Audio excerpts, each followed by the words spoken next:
So you're intrigued by the benefits of going vegetarian, like helping animals, reducing your environmental footprint by 50%, and improving your health.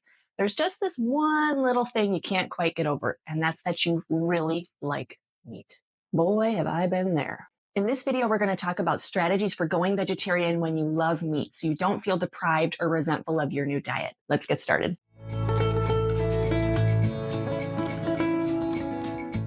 Hi, I'm Bailee, and I've been a vegetarian for 14 years. But the first time that I tried, I failed. I made all of the common mistakes that new vegetarians make, and like 60 to 80% of new vegetarians, I almost gave up. The second time, I focused on building a solid habit, not just the food, and that made all the difference. And that's why I created the Vegetarian Guide, which is a 1-hour mini course filled with nutrition guides, meal planning tools, habit building trackers, everything you need to start and stay vegetarian without any of the stress. It's everything I wish I had when I got started, and it costs less than a cookbook. Be sure to check out the link in the description below.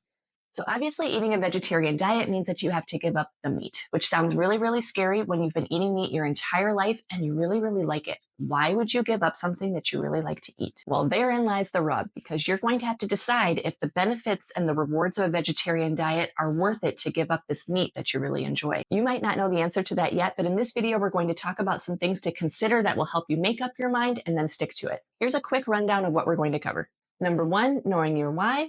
Number 2, easing in. Number 3, making your own rules. Number 4, finding new favorites. And number 5, resisting temptation. Before we move on, if you're really serious about going vegetarian and making it last long-term, please be sure to grab my free guide, Secrets to Vegetarian Success. It breaks down all of the key fundamentals you need to know to build a sustainable vegetarian habit without the common struggles. Be sure to grab your copy from the link in the description box below so you can set yourself up for success. Okay, so point number 1 is knowing your why. That means that you have to be very, very clear on why you want to go vegetarian, your reasons for doing that. As we mentioned before, it might be environmental, you might want to help animals, it might be the best thing for your health, but you have to be very, very clear on what that is, because those reasons have to be more important to you than the temporary satisfaction of eating meat. Because let's be real, meat is really tasty. I'm not denying that, but is it worth it? The 30 seconds that you're chewing on it and enjoying that flavor, is that worth giving up all of these other things that are important to you? That's a question that you need to ask yourself and consider if you want to go vegetarian and stick with it, and if you want to be able to give up meat.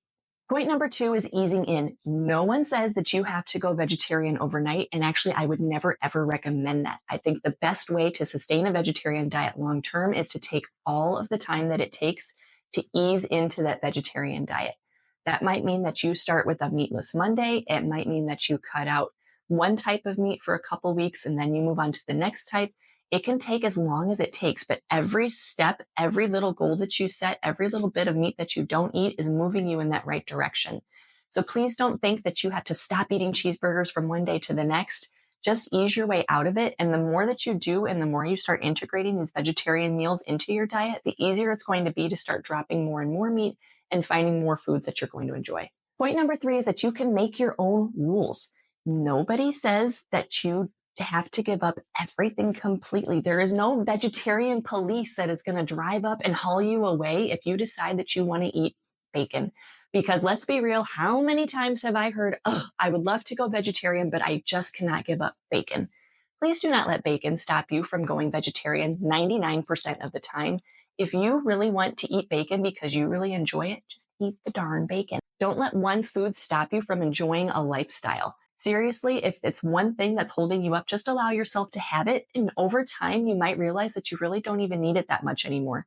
But if it's something that's stopping you from starting a vegetarian diet, just give yourself that freedom to try it. It's okay. You make the rules and you're not going to get in trouble for them. Point number 4 is that you will find new favorites.